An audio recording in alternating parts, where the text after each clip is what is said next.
15장 17절로 24절 말씀입니다. 신약성경 누가복음 15장 17절로 24절 말씀입니다. 제가 가지고 있는 성경은 신약성경 121쪽입니다.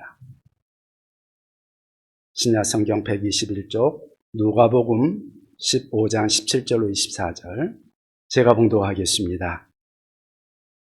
이에 스스로 돌이켜 이르되 내 아버지에게는 양식이 풍족한 품꾼이 얼마나 많은가. 나는 여기서 주려 죽는구나. 내가 일어나 아버지께 가서 이르기를 아버지 내가 하늘과 아버지께 죄를 지었사오니 지금부터는 아버지의 아들이라 일컬음을 감당하지 못하겠나이다. 나를 품꾼의 하나로 보소서 하리라 하고 이에 일어나서 아버지께로 돌아갑니다. 아직도 거리가 먼데 아버지가 그를 보고 측은히 여겨 달려가 목을 안고 입을 맞추니 아들이 이르되 아버지 내가 하늘과 아버지께 죄를 지었사오니 지금부터는 아버지의 아들이라 일컬음을 감당하지 못하겠나이다 하나 아버지는 종들에게 이르되 제일 좋은 옷을 내어다가 입히고 손에 가락지를 끼우고 발에 신을 신기라. 그리고 살진 송아지를 끌어다가 잡으라. 우리가 먹고 즐기자. 이 내 아들은 죽었다가 다시 살아났으며 내가 잃었다가 다시 얻었노라 하니 그들이 즐거워하더라. 아멘. 오늘 누가복음 15장 17절로 24절 말씀을 중심으로 해서 내가 찾아가야 할 고향, 내가 찾아야 할 진정한 고향에 대해서 함께 말씀을 나누고자 합니다. 오늘은 딱 설 명절인데요. 설날 하면 제일 먼저 우리가 생각나는 게 고향 생각, 부모님 생각이죠. 명절 때 제일 많이 생각나는 게 아마 그거라고 생각합니다.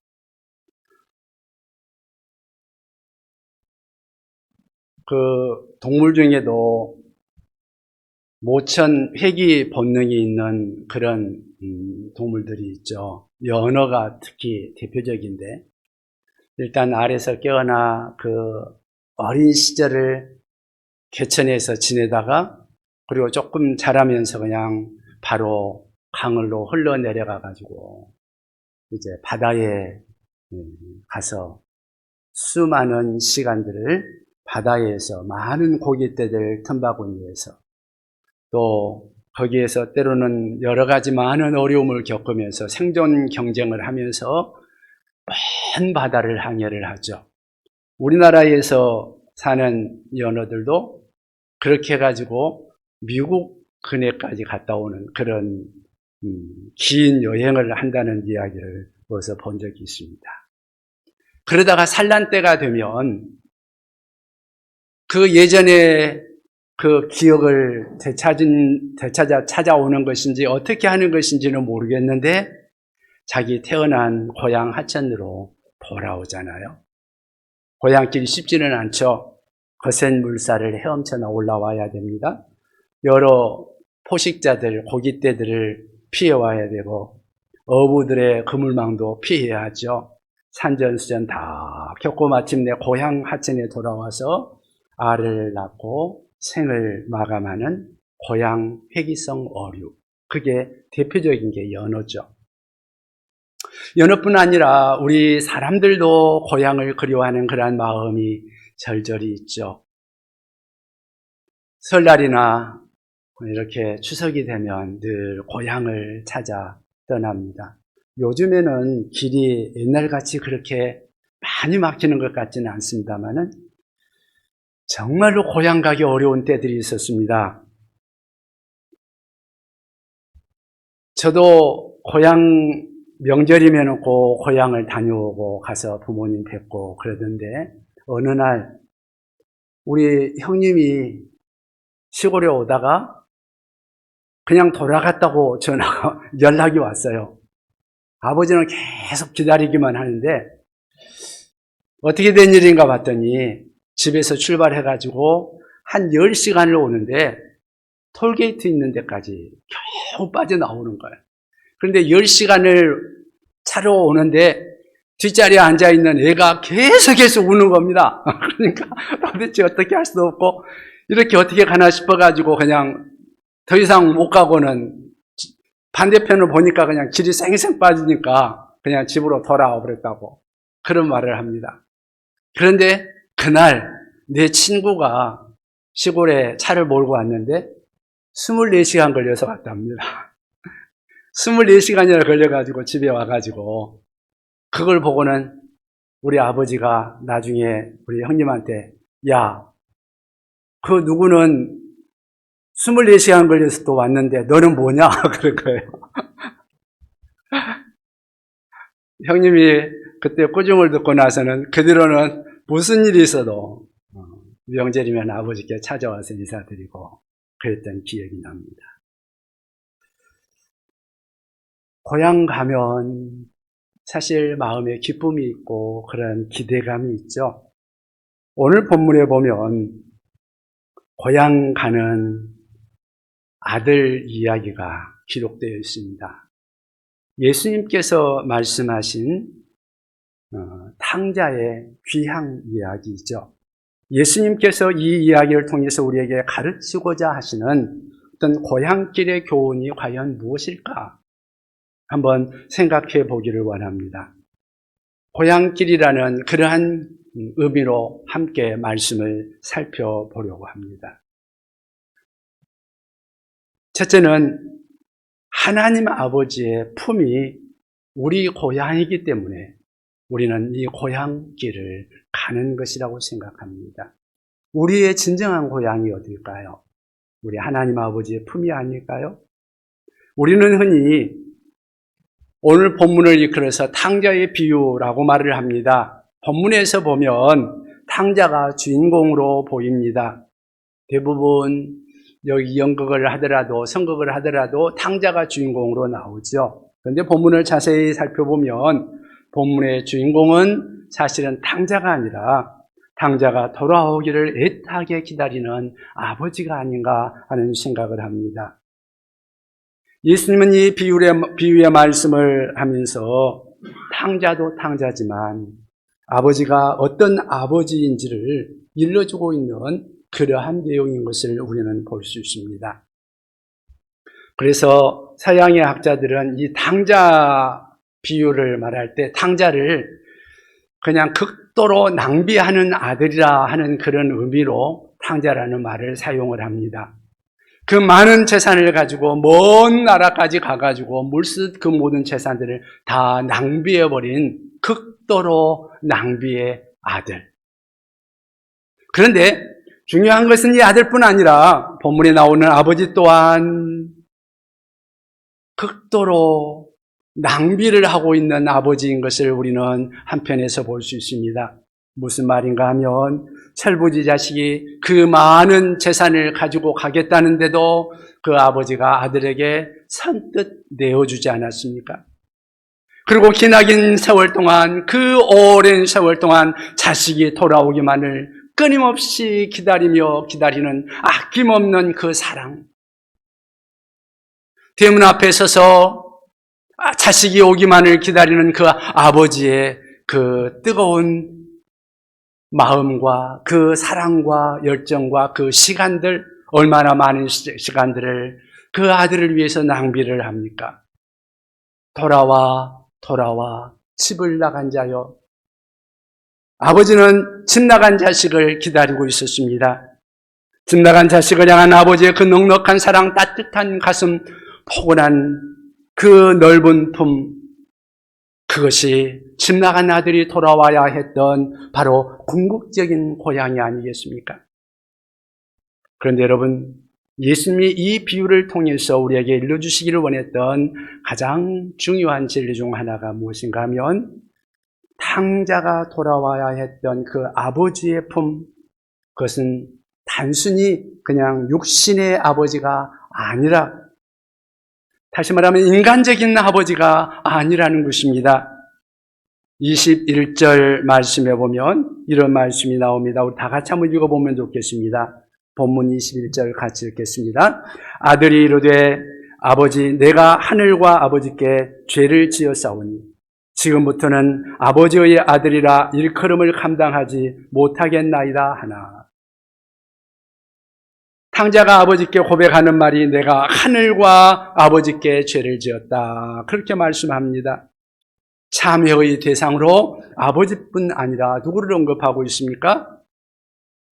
하늘 말하고 있습니다.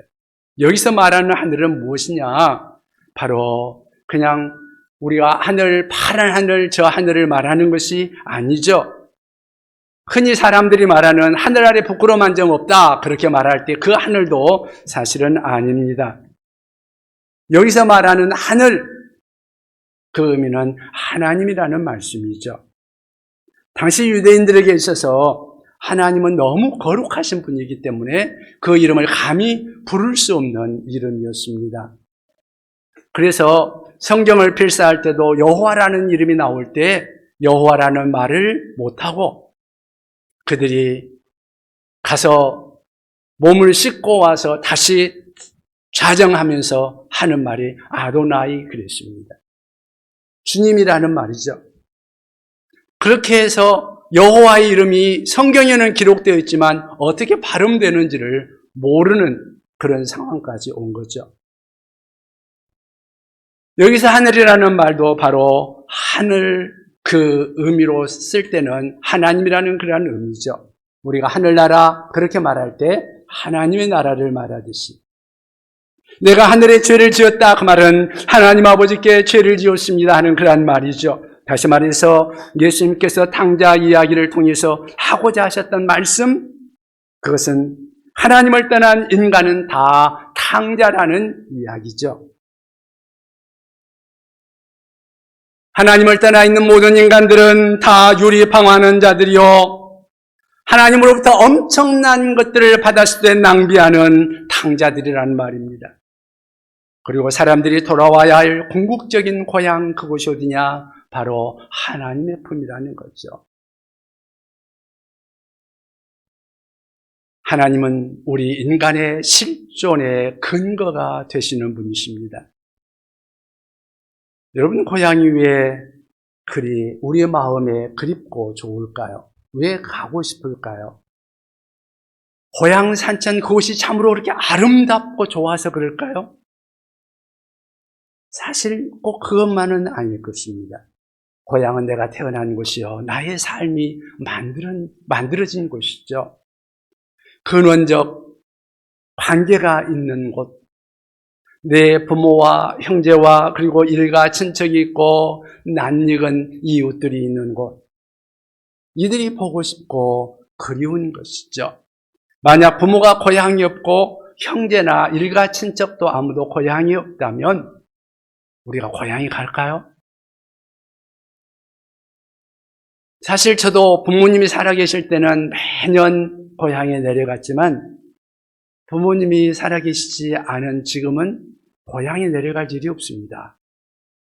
물론 제 동생이, 막내 동생이 살고는 있지만 그래도 부모님이 안 계시니까 그곳에 그렇게 갈 일이 없어요.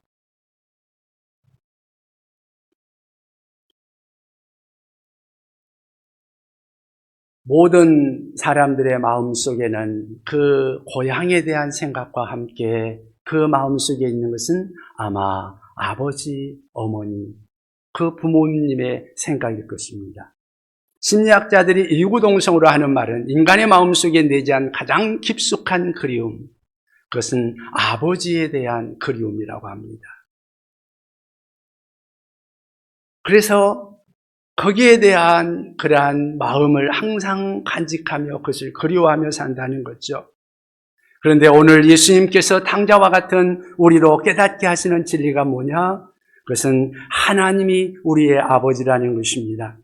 하나님의 넓은 품이 우리의 고향이요, 하나님의 따뜻한 가슴이 우리가 그토록 찾고 그리워하던 참된 안식처요, 그것이 우리의 고향, 우리의 하나님의 품이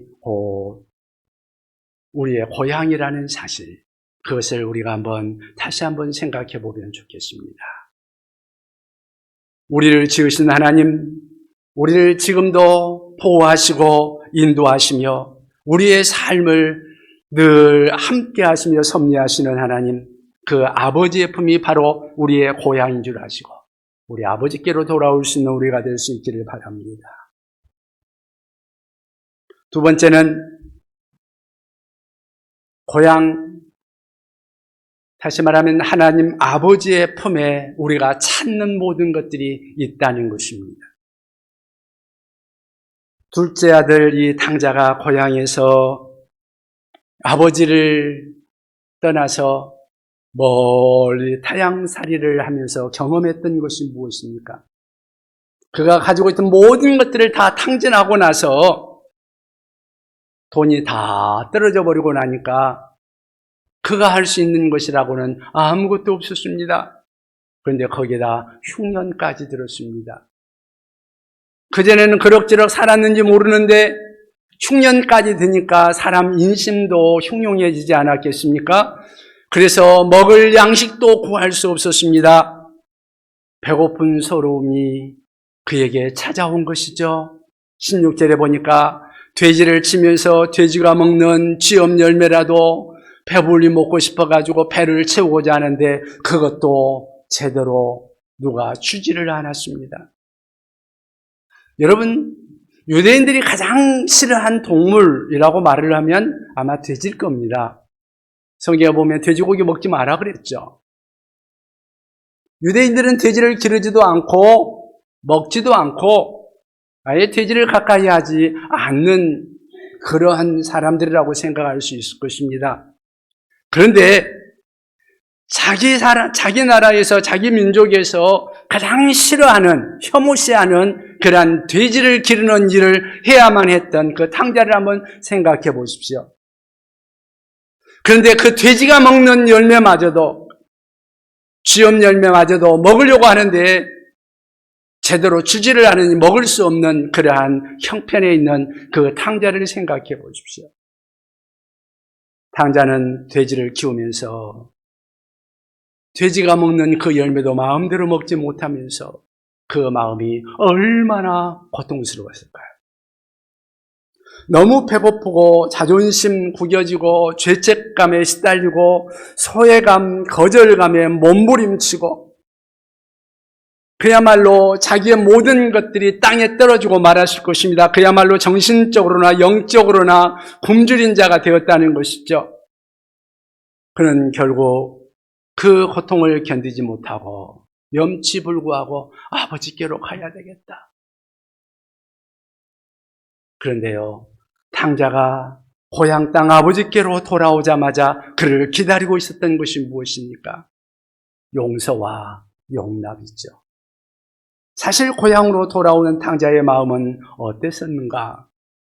21절 말씀에 그렇게 말씀을 하고 있죠. 아버지, 내가 하늘과 아버지께 죄를 지었사오니 하늘과 아버지께 죄를 지었습니다. 죄의식에 눌려 있었고 떨렸고 그 마음속에는 참 자유가 없었습니다. 그런데 아버지가 그 아들을 보자마자 어떻게 했습니까? 이 탕자는 아버지가 그를 맞이하는 모습이 너무너무 감격스러웠을 것입니다. 사실 보통 우리가 생각을 해보면 아버지 재산을 탕진하고 거지가 되어가지고 돌아오는 그 아들 좋아할 아버지가 누가 있습니까? 아마 호통을 쳐가지고 여기가 어디라고 그런 모습으로 오냐고 호통을 쳐가지고 내쫓아버릴 수도 있습니다.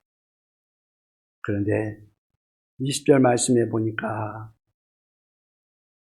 이에 일어나서 아버지께로 돌아가니라. 그때 어떻게 돼 있어요? 아직도 거리가 먼데 탕자가 오고 있는 그 순간 아버지가 그를 보고 치근히 여겨 달려가 목을 안고 입을 맞췄다. 얼마나 아버지가 그를 기다렸는가를 여기서 보여주는 그러한 모습이죠. 온 몸으로 그를 안아주며 환영하며 그를 용서해주고 있는 것을 보게 됩니다. 탕자가 그 아버지의 품에 안기면서 그 마음속 깊은 곳까지 아버지의 용서를 깨달았을 것입니다. 느꼈을 것입니다. 더 이상 아버지의 사랑을 의심하거나 소외를 염려하거나 거절을 두려워할 필요가 없는 그야말로 완벽한 용서를 그가 경험하고 있는 거죠. 아, 아버지가 나를 용납하시는구나, 용서하시는구나. 사실 아버지가 탕자를 언제 용서하셨을까요?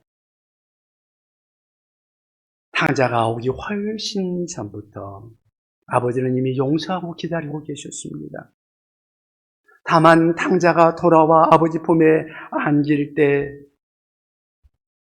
그때야 비로소 아버지의 용서와 용납을 탕자는 경험할 수 있었던 것이죠. 아버지는 이미 용서하고 탕자가 오기를 기다리고 있었지만 탕자는 그것을 누릴 수 없었습니다. 언제까지? 아버지의 품에 안길 때까지.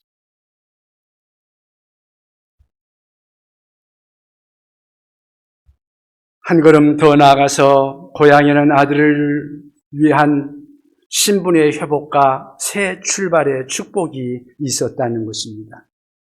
사실 아들이 돌아오면서 생각했던 그것이 뭐냐 하면 19절을 보니까 그런 말씀이 나오고 있죠.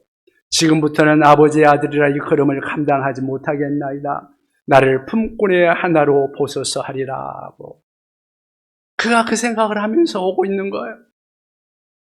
품꾼으로 취직하는 것. 그런데 이게 웬 말입니까? 품꾼으로 취직하는 것도 너무 감사할 그런 판인데 굶어 죽을 판에 품꾼이라도 써달라고 오고 있는 그에게 22절 말씀에 보니까 손에 가락지를 끼워줬다고 말합니다. 여러분, 지금은 그냥 손가락지 반지 끼는 것이 그냥 어떤 액세서리 정도로 우리가 생각할 수 있는 거 아닌가요?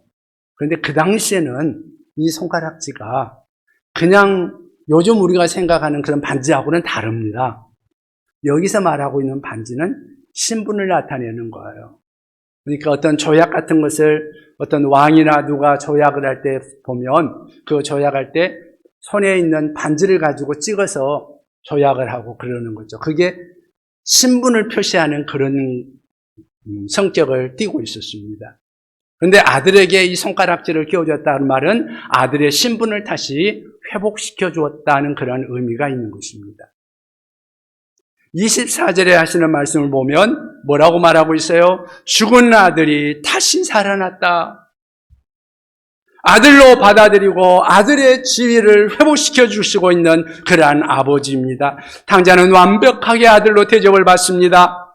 그것도 보통 아들이 아니라 죽었다가 다시 살아난 아들로 아버지가 받아주신 겁니다. 웬 은혜요, 웬 사랑입니까? 그리고 탕자에게는 새 옷을 입혀주고 새 신을 신겨주고 풍성한 잔치까지 베풀어 줍니다. 여러분, 고향에 다녀올 때마다 우리가 느끼는 그러한 감동, 그것은 아마 부모님을 찾아가면 고향에서 맛있는 것들, 옛날 어렸을 때부터 먹었던 그리웠던 그 음식들 먹고 또 돌아올 때 보면 그냥 빈손으로 보내지 않고 뭐라도 조금이라도 좀 싸주려고 바리바리 싸주는 그러한 것들을 가지고 우리가 나오고 그러지 않습니까? 저도 기억이 나요. 내가 돌아올 때면 어머니가 밖에까지 나와가지고 멀리 안 보일 때까지 기다리고 계시던 그러한 모습들. 그런 것을 우리가 보면서 우리의 마음이 좀 찡해지지 않아요? 그러면서 다시 마음 먹는 것들이 잘 살아야 되겠구나. 새롭게 살아야 되겠구나. 부모님께 부끄럽지 않게, 세상에 부끄럽지 않게 잘 살아야 되겠구나. 그런 생각들을 우리가 하게 되는 거죠. 무슨 말입니까? 내 고향 아버지의 품은 단순히 과거로 돌아오도록 손짓하는 것이 아니라 참된 아들의 자리로 부르는 곳이요, 사랑을 먹이고 다시 힘차게 미래로 출발하도록 하는 축복의 마당이라는 것이죠. 다시 앞으로 나가도록 하는 그러한 파송의 마당이라고 할 수 있을 것입니다. 이것이 바로 하늘 아버지의 품인 것이죠. 따뜻한 배부름이 있는 것, 사랑으로 먹여주는 것, 새 출발하도록 힘을 주는 것, 우리가 찾는, 우리가 그토록 바라는 것들이 모두 있는 곳이 바로 하나님 아버지의 품이죠. 여러분, 그렇다면 이제 우리가 어떻게 해야 이 고향 아버지의 품으로 갈 수 있는가? 세 번째는 돌이킴이죠. 돌이킴이 고향으로 가는 길의 시작입니다. 돌이켜서 이전에 갔던 길에서 돌이켜서 아버지께로 가는 그 길. 17절에 보면 이렇게 말합니다. 이에 스스로 돌이켜 이르되 내 아버지에게는 양식이 풍족한 품꾼이 얼마나 많은가. 나는 여기서 줄여 죽는구나. 그러면서 그가 돌이켜 아버지께로 나가는 모습 나오고 있습니다. 여기서 돌이켜라는 말에 그 본 의미는 자기 자신에게로 돌아왔다는 그런 의미의 단어입니다. 그러니까 허랑방탕한 삶 속에 살 때 자신의 참 모습을 의식하지 못하고 있다가 주염 열매로 억지로 배를 채우려고 해도 채우지도 못하며 줄여 있는 굶주려 죽을 만한 그러한 비참한 삶을 살면서 여전히 자기 자신의 모습을 보지 못하고 있는 그 참혹한 모습, 오랜 세월 원망하고 자신을 한탄하고 깊은 밤을 뒤척이며 술만 마시는 그러한 안타까운 인생들. 그러다가 문득 자신의 진정한 모습을 발견하고 자기 자신의 실존을 떠나서 내가 아버지를 떠난 내 모습을 너무 비참한 자기 자신을 발견한 거죠. 참으로 오랜만에 아버지가 계신 고향집을 그리워합니다. 아버지의 집은 풍족한데 아버지를 떠난 것, 그것은 너무너무 내가 잘못했거나 한 것을 생각하며 가슴 아파하며 눈물을 흘리기 시작하는 거죠. 이것이 기독교가 말하는 회개의 출발점이라고 말할 수 있습니다. 그러나 이것만으로는 아직도 회개가 아니라고 할 수 있습니다. 회개는 뉘우치는 감정, 그 이상의 의지적인 결단이 반드시 있어야 한다는 거죠. 20절 말씀에 보면 이렇게 나옵니다. 이에 일어나서 아버지께로 돌아가니라. 일어나서 돌아갔다. 방황의 자리에서, 죄된 자리에서 이제는 더 이상 안 되겠다. 벌떡 일어나는 거죠. 그리고 들어갑니까? 아버지께로 한 걸음 한 걸음 더 나아가는 거죠. 이게 진정한 회개의 모습이라고 할 수 있습니다. 18절, 19절 말씀으로 보면 탕자가 수많은 생각들을 합니다. 거기에 그렇게 말하고 있습니다. 내가 일어나 아버지께로 가서 이러기를 아버지 내가 하늘과 아버지께 죄를 지었습니다. 그러면서 19절 말씀해 보니까 이제는 더 이상 아버지의 아들이라고 불려지는 것도 감당하지 못하겠으니 이제는 나를 품꾼의 하나로 써주십시오. 굶어 죽는 것보다 아버지 집에 가서 품꾼으로 사는 게 낫겠다. 그 생각을 하면서 나오는 겁니다. 진심으로 뉘우치고 아버지 앞에 가서 할 말까지 막 생각해 봅니다.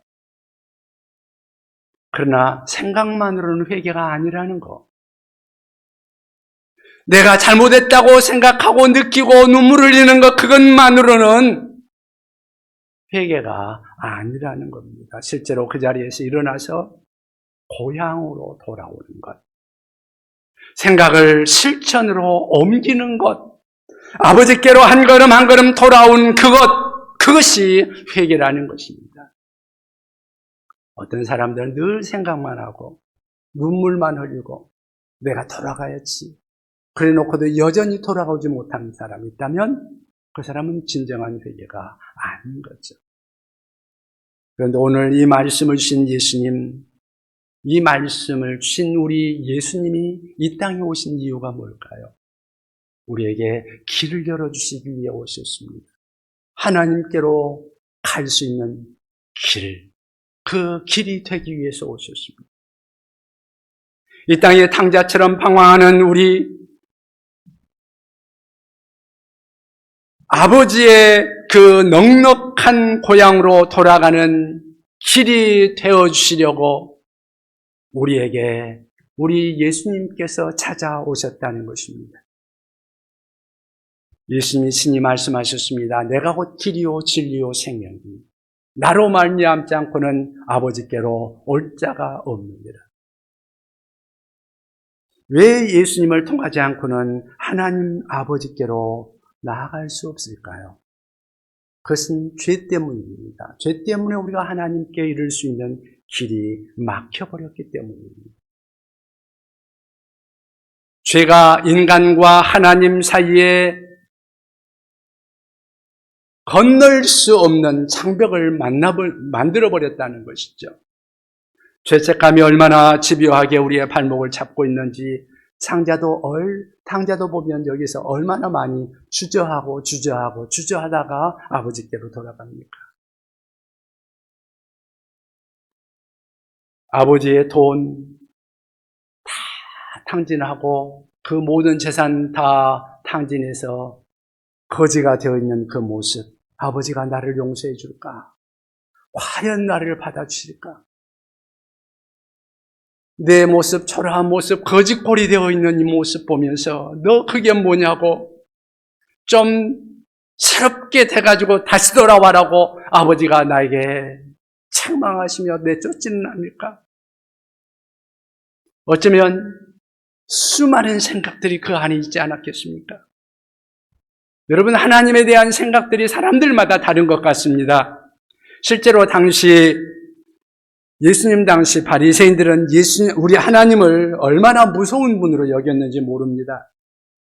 여러분, 경찰을 볼 때 우리가 뭔가를 잘못했을 때는 경찰을 보면 두렵죠.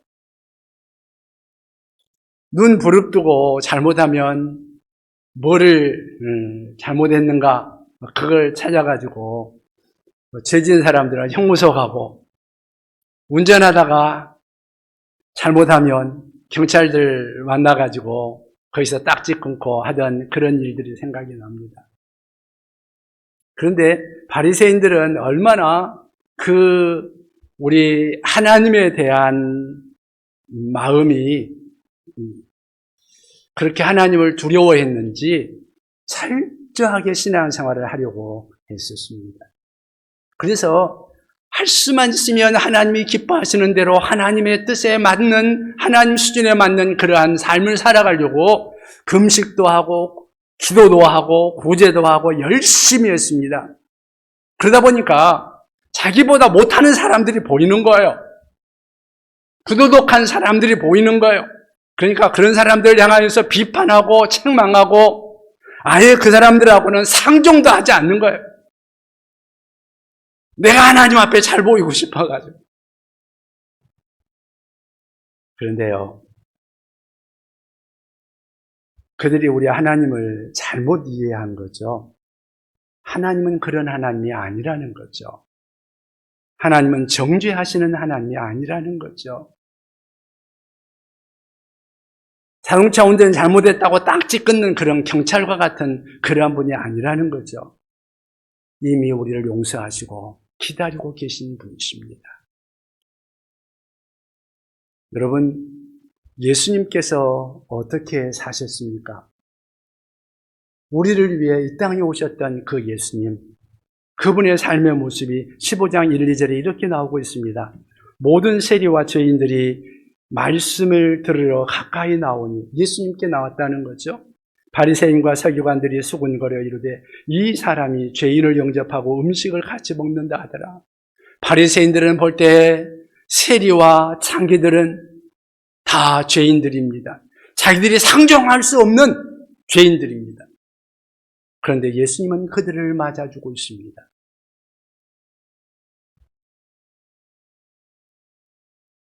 어쩌면 하나님 앞에 잘 보이기 위해서, 경찰관 같은 무서운 하나님 앞에 잘 보이기 위해서 열심히 노력했던 이 바리새인들, 그들의 눈에는 아주 충격이었을 것입니다. 본문의 말씀 속에 나오는 아버지, 그 아버지는 바리새인들이 생각했던 하나님과는 달라도 너무 다른 분입니다. 아들을 이미 용서해 놓으셨습니다. 그리고 돌아오기만을 기다리셨습니다. 그것도 한없는 사랑을 낭비하면서 아들이 돌아오기를 기다리고 있는 모습입니다. 우리에게 주신 하나님, 그 하나님의 모습이 바로 이런 모습 아닙니까? 자신의 외아들, 그 사랑하는 아들을 이 땅에 보내주셨습니다. 내가 달려 죽어야 할 십자가에 우리 주님이 대신 달려 죽게 하셨습니다. 모든 죄를 십자가에서 이미 용서해 놓으셨습니다. 그리고 지금 기다리고 있다는 거죠. 하나님을 아버지라 인정하고 돌아오는 자, 회개하고 돌아오는 자, 예수님을 구주로 인정하고 우리 예수님을 붙들고 주님 앞에 나오는 사람들, 우리 하나님 앞에 나오는 모든 사람들을 용서하시고 용납하시고, 그리고 자녀의 신분을 회복시켜 주시며 자신의 자녀로, 하나님의 자녀로 맞아주시는 것입니다. 영접하는 자, 곧 그 이름을 믿는 자들에게는 하나님의 자전하고 하는 그러한 우리 하나님의 특별한 은혜를 베풀어 주시며 우리를 초청하고 있는 것입니다. 우리에게 복된 미래를 약속해 주고 있습니다. 이 얼마나 큰 은혜입니까? 여러분, 예수님은 우리를 대신해서 십자가에서 피 흘려 죽으셨습니다. 그 피에 모든 사람들이 다 용서받을 수 있는 능력이 있습니다.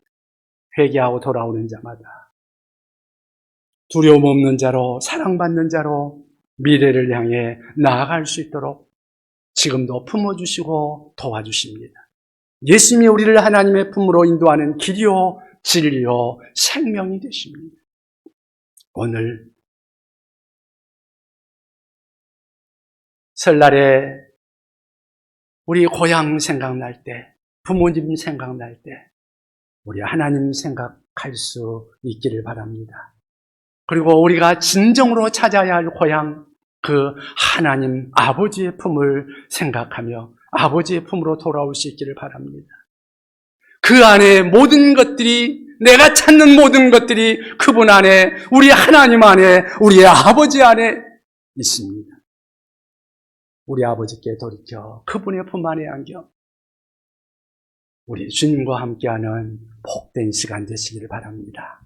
기도하겠습니다.